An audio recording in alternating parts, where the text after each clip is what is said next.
Pada suatu hari, di mana sang mentari terang benderang, namun tak lama kemudian nampak asap hitam datang yang merusak pemandangan dan membuat banyak orang risau. Tak lain mereka adalah penjajah Belanda. Kedatangannya pun membuat keadaan tak lagi menyenangkan.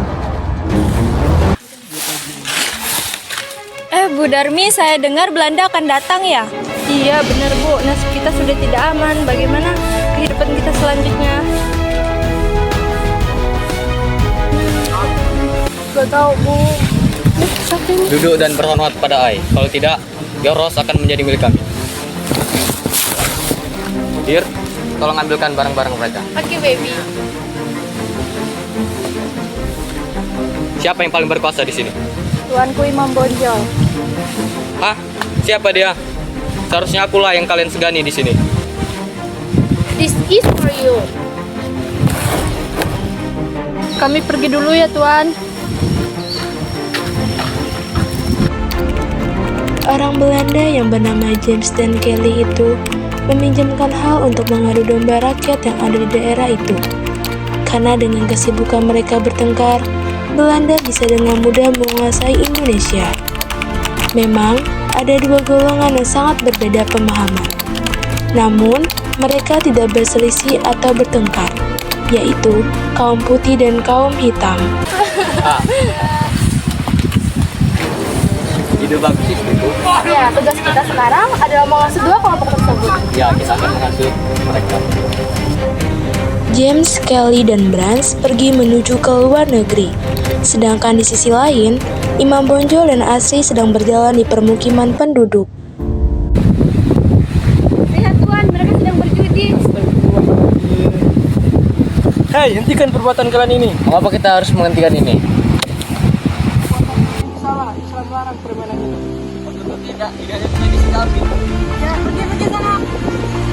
Di sisi lain, pertengkaran kecil antara kaum putih dan kaum hitam sudah terdengar oleh kaum Belanda, yang kemudian memanfaatkan kejadian ini. Tanah Minang ini.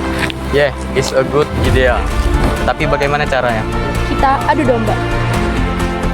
Orang Belanda Apakah kalian pun tidak merasa mengadakan kaum kalian lebih pertarungan sedikit kepada daripada kaum kaum hitam? putih.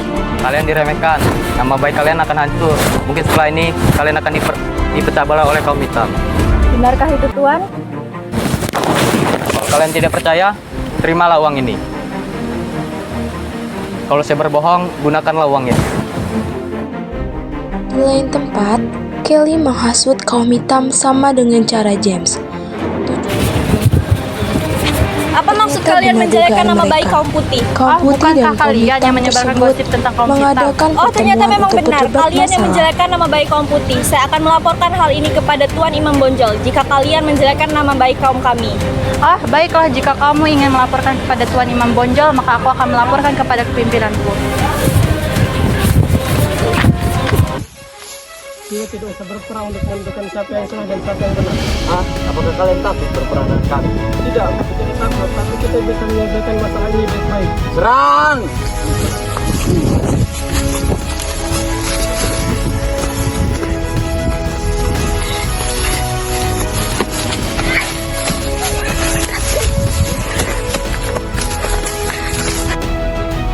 Karena kekalahannya, kaum adat yang dipimpin oleh Datuk Didi pergi menemui Belanda untuk meminta bantuan. Selamat sore Tuan James. Ya, ada apa jauh-jauh datang kemari? Kami ingin Belanda membantu kaum kami untuk melawan kaum Badri. Keuntungan apa yang Ai dapat? Jika kita menang, kita akan membagi hasil 2 tanah Minangkabau. Alright, aku tunggu besok. Ini suatu kebahagiaan saya untuk bisa bersatu dengan Belanda. Orang ini. Kami bawa Belanda supaya kami bisa memenangkan perang. Apakah kalian tidak ingin bersatu? Sudah sudah bertel Tuan James. Saya ingin memenangkan peperangan ini.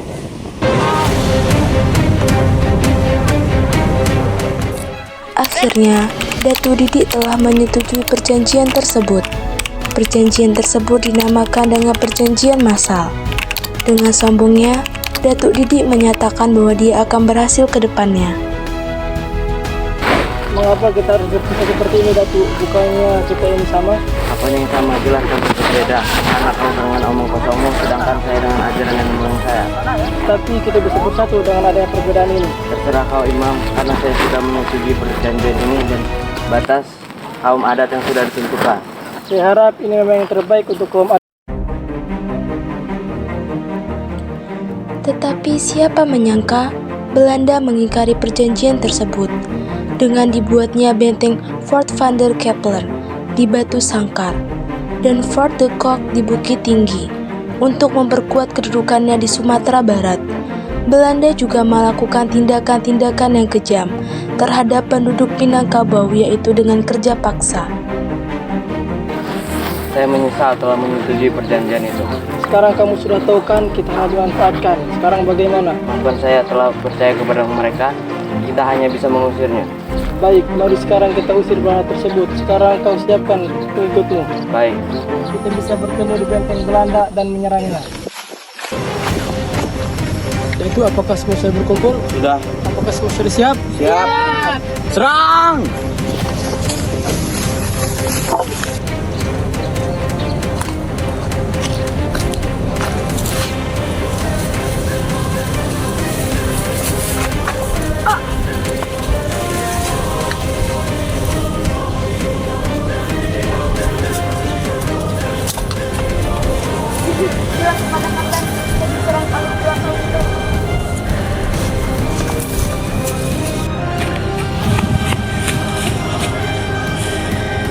Lapor, kita telah diserang. Sebaiknya kita kabur sebelum mereka datang membunuh kita. Baiklah, karena kita telah diserang, mari kita bersatu dan meminta bala bantuan yang berada di Pulau Jawa. Siap.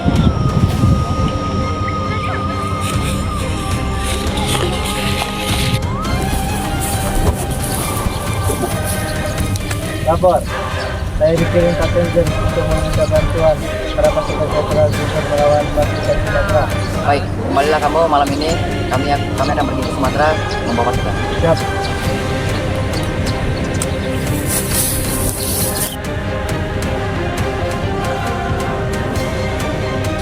Lapor Kapten, saya telah membawa pasukan bantuan dari Pulau Jawa. Bagus, besok kita akan menyerang kedua kaum itu. Siap.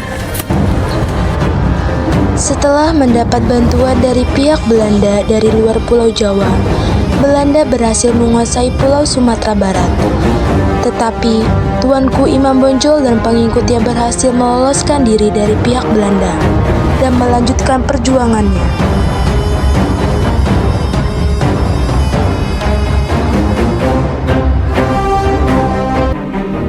Pada bulan Oktober 1837, Tuanku Imam Bonjol diundang ke Palopo untuk berunding.